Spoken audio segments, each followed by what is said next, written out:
Hi, author Elizabeth J. Smith here, answering reader questions. So this next answer to this next question is a little bit longer, but I hope that you'll stick around if you want to learn something about Tales of Hereford Grange Volume 1, and or if you like writing. So, how much time do you spend preparing a new story, outlining, pre-writing, etc., before you actually start writing? Are you a planner or do you wing it as you go? So, I'd say that it depends on what I'm writing. I do outline, but I rarely, if ever, have outlined an entire story. I know that I will change it if I do that, so it seems like a waste of time.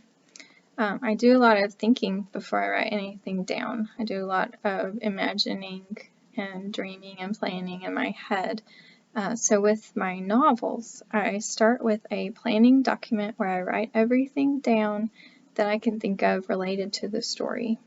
It's kind of like an idea board if you are planning to redecorate a room, or planning a website, or planning for a party or anything else. You have an idea board. It's like that.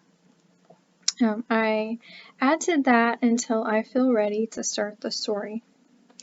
I don't jump into my novels without this step. I don't want to spend months working on something that I haven't at least gotten some framework for. So the things that I consider before starting would be my setting, my main characters, basic themes and motivations, and my time scale. Like how long does this story take to take place? It's like over days, months, years, that kind of thing.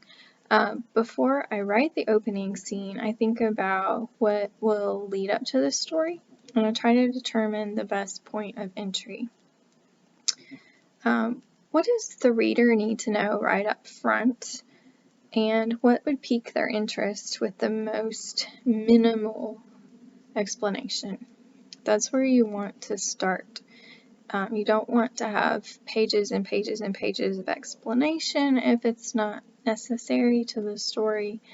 However, that also depends on the age group that you're writing at. A young adult or child's novel would need a quicker action than an adult novel could have a little more explanation at the front.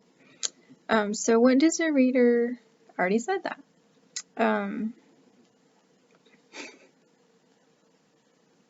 I had to redo this video because I accidentally deleted the last one, so let me find my place.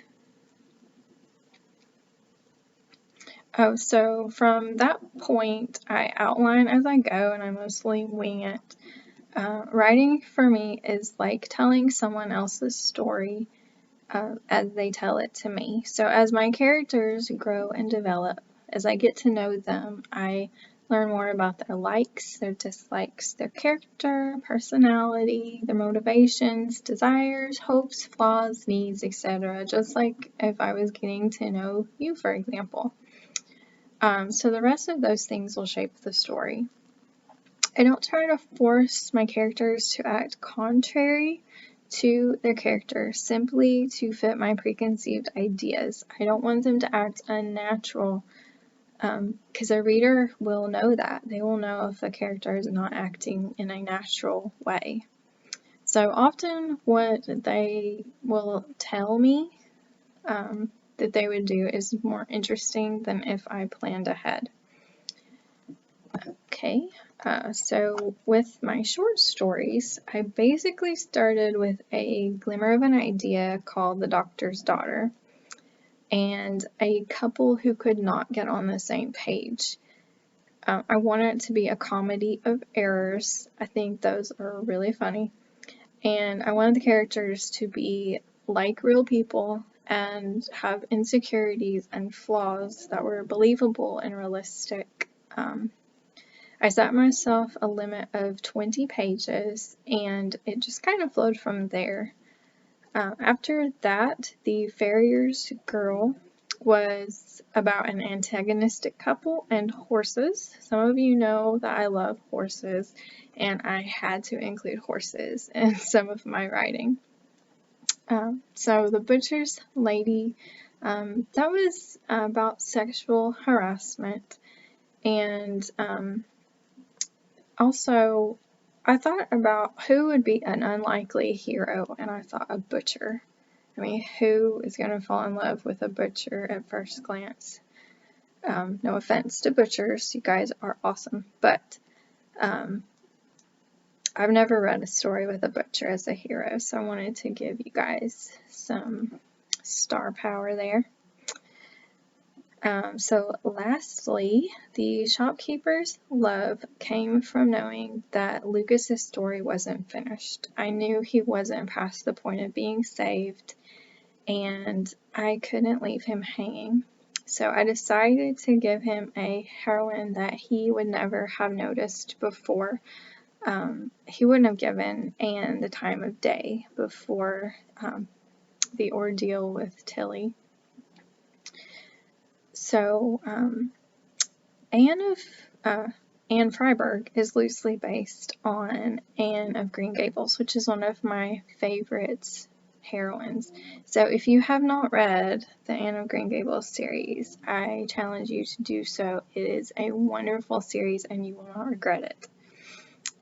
So like Anne Shirley, Anne Freiberg looks on life in a sunny, innocent way, but she's not a simpleton, she's not stupid, and she has so much love to give, and her heart is overflowing with Christian love and romantic love and hopes and dreams, and I wanted to give her the most wonderful story that I could.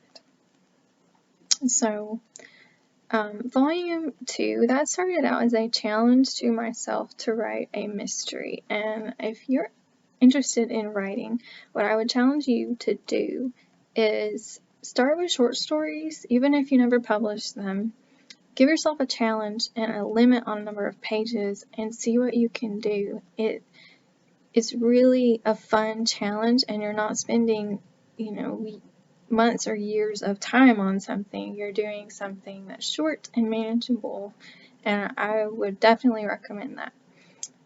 So the Volume 2, I felt like 20 pages wasn't enough for my characters to work through their challenges. It wouldn't have been believable for them to only have 20 pages, so they ended up, it's a 3-part longer story, and then I have a short story at the end, which is just precious to me. So some stories you can't wrap up in such a short time. That's part of a challenge of writing short stories. So Volume 3, it was further challenges to myself. There's certain things I wanted to write, and so I challenged myself to write those stories. But you're going to have to wait on more information from that. Thanks so much for sticking through this longer video. Hope you have a great day. If you have any more questions, please leave them in the comment section below. And you guys are so wonderful. Thank you so much.